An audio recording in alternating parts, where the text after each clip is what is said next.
Self-love isn't bad, soft music, all the affirmations you say in front of a mirror. Real self-love is uncomfortable and you might not be ready for it. People talk about self-love like it's gentle and it's pretty. I wish that was how it was when I went through it, but I can tell you that it wasn't. Real self-love looks like questioning your worth, feeling lost, feeling alone, sitting with parts of yourself you'd rather ignore. It's the work you do in the dark, long before anyone sees the glow. Hi, I'm Miracle, and today we're talking about the side of self-love nobody prepares you for. You see the part that stretches you, the part that confronts you, and the part that changes you. That's what we're talking about today. I hope that you learn how to stop pretending, honor your emotions, set boundaries that protect your peace, and take your first step towards real healing, starting today. So let's get right into it and let's talk.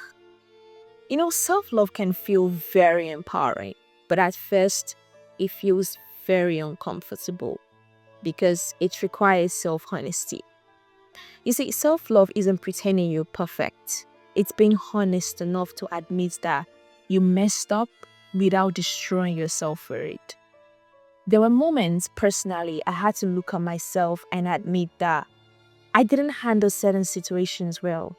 I ignored certain signs. I made certain choices out of fear. And that hurt, really.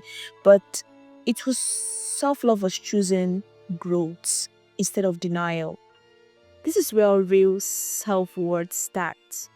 Not by avoiding responsibility, but by saying, yeah, I failed, but I'm still worthy of becoming better.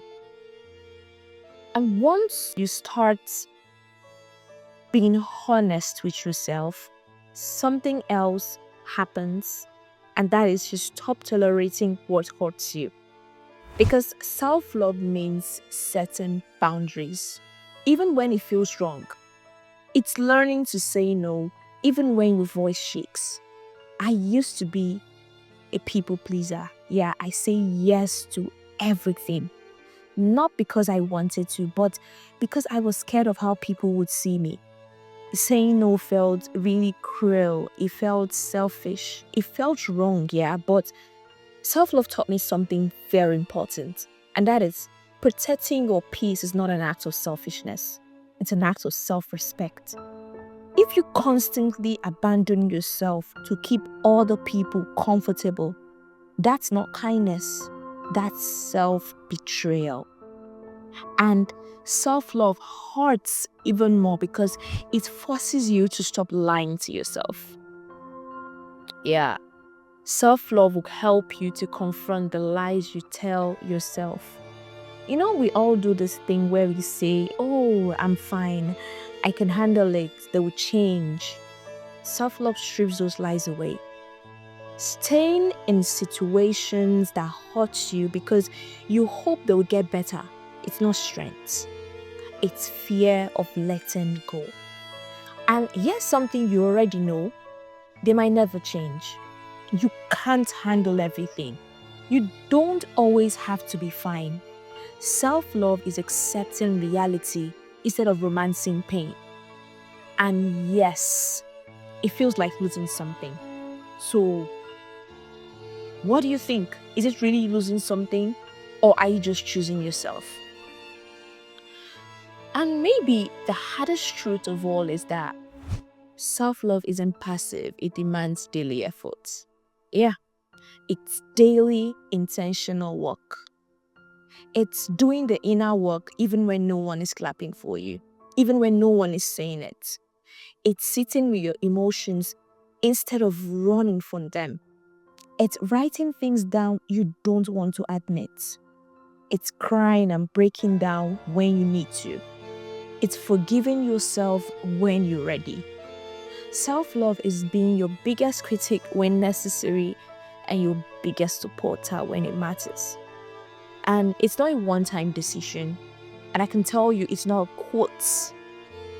it's a daily choice to show up for yourself. When I started my self-love journey, I had to face my failures. I had to walk away from people who drained me. I had to confront my own excuses and do the hard work of knowing myself. And none of that was soft, no. But for every boundary, for every tear, for every honest moment I had with myself, it built a stronger version of me. Self-love isn't fragile. It's very strong. It's messy and it's deeply personal. It's like a tree, the roots grows deep in rough soil and before the branches reaches the light. And at the end of the day, that's what makes it unshakable. Here's something I want to say, and that is, if you want to start healing instead of pretending, I'm going to give you some personal steps I took. Name your feelings. Don't rush. Don't suppress them. Even if it's just writing them down, just acknowledge what's happening inside you. Stop explaining yourself. Every day, pick one small situation and practice holding your peace without justifying the reason to anyone. Set one boundary. Identify something that's draining you and enforce a clear no or step back. Please choose softness. Nurture yourself, rest, speak gently to yourself, or let someone show up for you already. Healing starts with small actions you can take today, not tomorrow. So start here and the rest will follow. If this resonated with you, like this video and share your experience with self-love, especially the hard ones, and subscribe for more real conversation.